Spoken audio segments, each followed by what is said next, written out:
మీరు సినిమాలు తీశారు. సో ప్లస్ 50 ఏళ్ళు అయింది కరెక్ట్గా. 71 అనుకుంటా మీ మొదటి చిత్రం.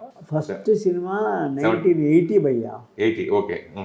డైరెక్టర్గా డైరెక్ట్గానే మూడు ముళ్ళ బంధం అనే సినిమా చేశాం. ఆ సినిమా పోయింది. అది మేము పోయింది. మళ్ళీ కొంచెం గ్యాప్ ఇచ్చారు. తప్పులేదు, పోయింది.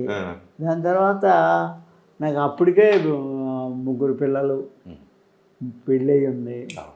అందువల్ల మళ్ళా అసిస్టెంట్ డైరెక్టర్గా, కో డైరెక్టర్గా జాయిన్ అయ్యాను.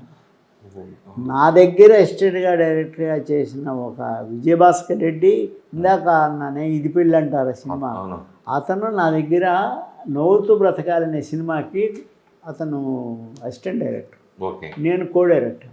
నా దగ్గర చేశాను. అతనికి అవకాశం ఇచ్చింది ఇది పెళ్ళి అంటారు సినిమాకి.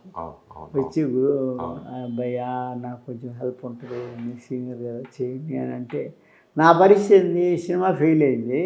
సినిమా చేస్తామంటారు కానీ ఎవరు అడ్వాన్స్ ఎవరు చేయరు. అదే ఆ పరిస్థితికి ఎందుకని చెప్పి అసిస్టెంట్ డైరెక్టర్గానే, కో డైరెక్టర్గా ఇది పెళ్ళి అంటారా చిరంజీవి రాధికుమారి గారు, ఆ సినిమాకి కో డైరెక్టర్గా జాయిన్ అయ్యాను. నేను అక్కడి నుంచి కో డైరెక్టర్గానే ఫాలో అవుతూ వచ్చాను. అలా ఉంటూ ఉండగా టి కృష్ణ గారు తను డైరెక్ట్ చేయాలనే ఉద్దేశంతో తనకు ఒక, అంటే ఆయన టెక్నికల్గా ఎక్కడ వర్క్ చేయలేదు పెద్దగా. అందువల్ల దీనికంటే ముందు 1971లో శిశేంద్ర చిట్టిబాబుతో కదా మీరు ఫస్ట్ కెరీర్ స్టార్ట్ అయింది. 71 అది అంటే అది భయ్య 70 నిజమే. శిశేంద్ర చిట్టిబాబు కో డైరెక్టర్గా అసిస్టెంట్ డైరెక్టర్ని. అంటే ఆ సినిమాకి ఎం సుబ్బయ్య అని పేరు వేశారు. ముత్యాల సుబ్బయ్యని అడగడానికి నాకు భయం. అడిగి అంత పొడుగు పేరు కావాలా అంటారేమో అని. అట్టా ఆ విధంగా కెరీర్ ఓకే. 70 ఆ విధంగా 70 మీరు అన్నట్టు 71 డైరెక్టర్గా 1980. బట్ అది ఫెయిల్యూర్ అయిన తర్వాత 86లో ఇప్పుడు టి కృష్ణ గారి దగ్గర చేరాను కదా. టి కృష్ణ గారి దగ్గర కోఆర్డినేటర్గా చేరి ఆయనతో అన్ని సినిమాలు చేశాను. 6 సినిమాలు చేశాను. అన్ని సినిమాలు బ్రహ్మాండంగా ఆడినాయి. కాకపోతే భగవంతుడు ఆయనకి లైఫ్ ఎక్కువ, ఇలా ఆయనకి క్యాన్సరు. ఆ క్యాన్సర్ అయినందువల్ల ఆయన రేపటిపోలు సినిమాకి దాదాపు నేనే వర్క్ చేసుకుంటూ వస్తుంది. ఆయన్ని అడిగి ఆయన సహాతో సినిమా చేసి పూర్తి చేసి పంపించేసాం, అయిపోయింది. అప్పుడు నాకు ఒక హరికృష్ణ గారు, హరికృష్ణ గారు ఒక నావల్ ఇచ్చి, వెన్నెల మెట్లు నావల, ఇది చదువు సుబ్బయ్య ఎలా ఉందో చూద్దాం అంటే, ఆయన వాళ్ళ సినిమాలు వరుసగా చేశారు టి కృష్ణ గారు. ఇది నేటి భారతం టి కృష్ణ గారు లోన్ బ్యానరు, దేవాలయము వందే మాత్రం.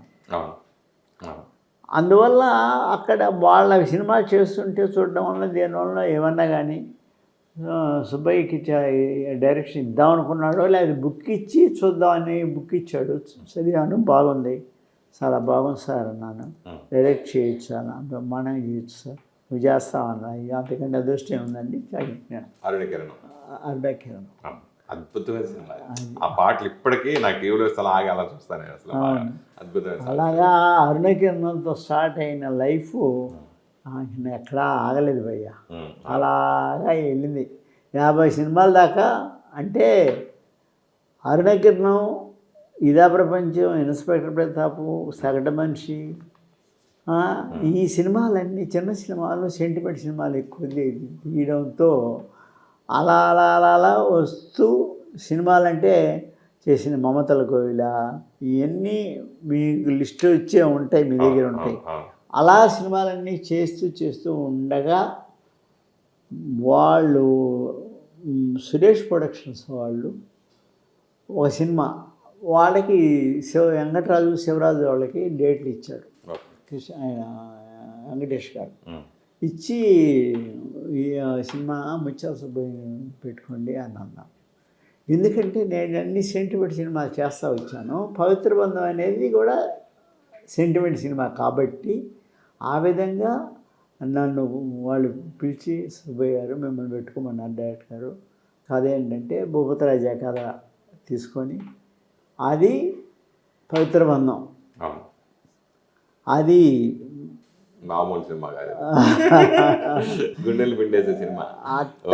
భర్త కోసం భార్య చేసే త్యాగం గురించి అసలు అద్భుతం. అసలు ఆ సినిమా అట్టా పవిత్ర బంధం హిట్ అయింది. తర్వాత హిట్లరు. తర్వాత ఏమైందంటే హిట్మెంట్ అయితే సుబ్బయ్య బాగా చేస్తాడనే హిట్లర్ కూడా వచ్చింది నాకు. ఇక అక్కడి నుంచి సినిమాలు భయ్యా మంచి సినిమాలు ఉంటాయి, కొన్ని ఫెయిల్యూర్స్ కూడా ఉంటాయి. అయినా అక్కడి నుంచి ఇది పవిత్ర బంధం, పెళ్లి చేసుకుందాం, నెక్స్ట్ గోకులంలో సీత, ఆయనతో కూడా చేసే అదృష్టం కలిగింది నాకు. అదేవిధంగా అక్కడి నుంచి నా లైఫ్ ఒక రకంగా చెప్పండి ఒక్క రోజు కూడా ఖాళీ లేకుండా చేశాను. గోకులం చేసినప్పుడు, మన గోకులం సీత సినిమా మీరు చేసినప్పుడు పవన్ కళ్యాణ్లో మీరు అబ్జర్వ్ చేసింది ఏంటి? ఇప్పుడు పవన్ కళ్యాణ్ చూస్తుంటే మీకు ఏమనిపిస్తుంది? పవన్ కళ్యాణ్లో నేను ఆనాడు చూసినప్పుడు నాకు అనిపించింది పవన్ కళ్యాణ్ ఒక ఇన్నోసెంట్ బాయ్.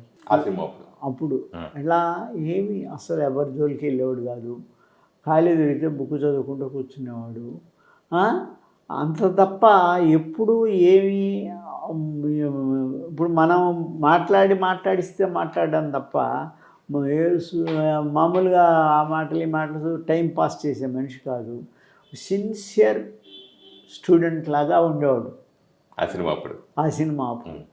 అది ఆ సినిమా చేసేటప్పుడు కూడా ఆయన ఏనాడు ఇబ్బంది పెట్టాల, ఏనాడు మనకి మనం ఏం కోరుకున్నా అది దాన్ని ఇంప్రూవ్ చేసేవాడు. సెకండ్ పిక్చర్ అందులో ఆయనకి రెండో సినిమా అవును, ఆయన చాలా బాగా చేశాడు. బాగా చేయడమే కాకుండా మాకు సబ్జెక్ట్ కూడా కుదిరాడు, యాప్ట్. అలాగా గోకులం సీత. ఇక అక్కడి నుంచి రాజశేఖర్తో 9 సినిమాలు చేశాను.